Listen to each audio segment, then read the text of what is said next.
नमस्कार मित्रांनो, तुमचे स्वागत आहे श्री स्वामी समर्थ. मित्रांनो, श्री स्वामी समर्थांची सेवा करायची म्हटले महत्त्वाची माहिती असते ती म्हणजे गुरुचरित्र पारायण. आणि हेच भरपूर लोकांना माहिती नाही की गुरुचरित्र पारायण कसे करावे आणि कधी करावे. भरपूर लोकांनी गुरुचरित्र पारायण केले सुद्धा आहे, त्यांना चमत्कारी अनुभव सुद्धा आलेले आहेत, त्यांच्या इच्छा सुद्धा पूर्ण झाल्या आहेत. आणि भरपूर लोक विचारत असतात की गुरुचरित्र पारायण कधी करावे, कोणत्या शुभ दिवशी करावे, कसे करावे व कोणत्या पद्धतीने करावे. तर आजच्या या व्हिडिओमध्ये मी तुम्हाला हे सांगणार आहे. फक्त त्याआधी व्हिडिओ आवडल्यास आपल्या स्वामी भक्त माऊली या चॅनलला सबस्क्राईब करायला विसरू नका. तर मित्रांनो, पारायण करण्याचा शुभ काळ, शुभ दिवस कोणताच नसतो. तुम्ही कधीही आणि कुठेही पारायण करू शकता, परंतु मार्गशीर्ष महिन्याचे एक विशेष महत्त्व असतं, कारण या महिन्यात दत्त जयंती येत असते आणि गुरुचरित्रामध्ये श्री दत्तांचेच उल्लेख केलेला आहे. म्हणून दत्त जयंती निमित्त भरपूर सेवेकरी पारायण करत असतात. दत्त जयंती केंद्रात, मठात इथे सुद्धा मोठे मोठे पारायणाचे कार्यक्रम केले जातात. तर तुम्ही खास करून दत्त जयंतीच्या अगोदर किंवा नंतर किंवा दत्त जयंतीच्या दिवशी मार्गशीर्ष महिन्यात पारायण करा, याचा तुम्हाला आयुष्य लाभ होईल. किंवा मग पारायण असे लावा की ते दत्त जयंतीच्या दिवशी संपेल, त्याचा शेवट दत्त जयंतीच्या दिवशी झाला पाहिजे. आता पारायण जर तुम्हाला मार्गशीर्ष महिन्यात करायचं आहे किंवा अन्य कोणत्याही महिन्यात करायचं आहे, तर ते कधी सुरू करावे आणि ते कधी संपवावे.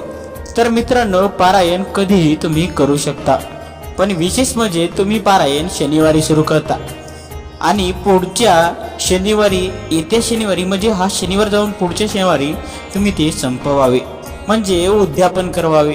मित्रांनो, यासाठी तुम्हाला गुरुचरित्र पारायण घ्यावे लागेल. हे तुम्हाला स्वामीच्या केंद्रात आरामात तुम्हाला मिळून जाईल. आता सध्या ऑनलाईन सुद्धा तुम्हाला पारायण मिळून जाईल.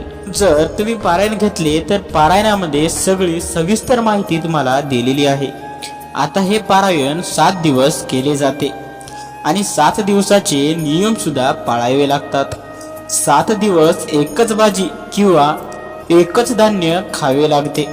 समजा तुम्ही पहिल्या दिवशी म्हणजे पारायणाच्या पहिल्या दिवशी मुगाची डाळ किंवा कोणतीही डाळ खाल्ली आणि चपाती खाल्ली, तर पुढचे 7ही दिवस तुम्हाला तेच अन्न खावं लागेल. म्हणून पहिल्या दिवशी जे तुम्ही खाणार असाल तेच तुम्हाला 7 दिवस खायचे असते.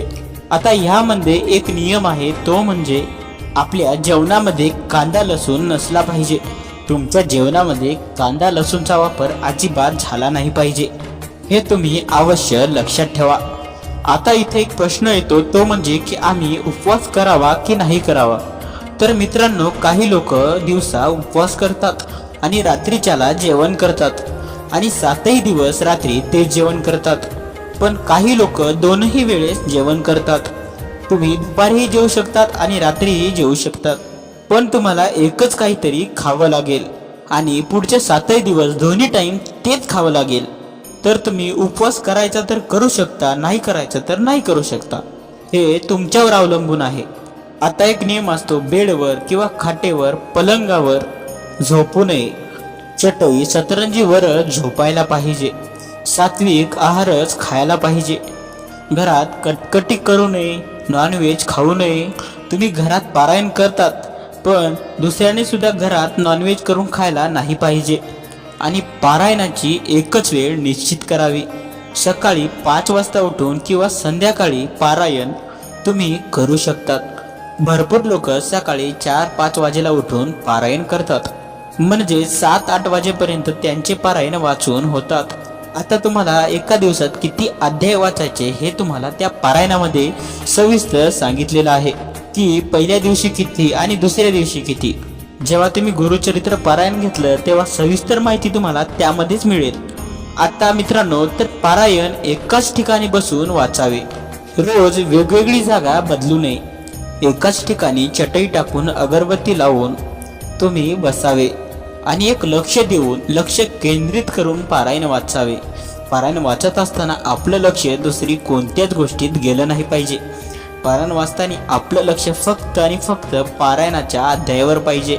एका एका शब्दाचा अर्थ, एका एका ओळीचा अर्थ आपण समजून घेण्याचा प्रयत्न करायचा आहे. फक्त पारायण वाचायचे म्हणून वाचू नये. तर मित्रांनो, हे काही नियम आहेत, हे समजून तुम्ही पारायण करू शकता. आता तुम्हाला थोडीफार तरी गुरुचरित्र पारायणाबद्दल माहिती मिळालीच असेल.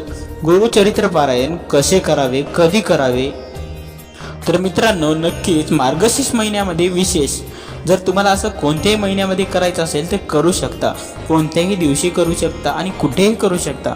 पण मार्गशीर्ष महिन्यामध्ये पारायण केलं तर ते खूप महत्त्वाचं ठरतं, कारण त्या महिन्यामध्ये दत्त जयंती असते. मित्रांनो, पारायण करायचं म्हणजे देवाचं नाव घ्यायचं, तर देव कधीच नाही म्हणत नाही. म्हणजे कधीही तुम्ही देवाचं नाव घेऊ शकता आणि कुठेही घेऊ शकता. तुम्ही काम करत असताना सुद्धा देवाचं नाव घेऊ शकता. नामस्मरण करायला कधीच पैसा लागत नाही. म्हणून उठल्या पडल्या म्हणजे आपण कोणतं काम सुद्धा करत असलो तरी स्वामी समर्थाचं नाव घ्यायचं कधीच विसरायचं नाही.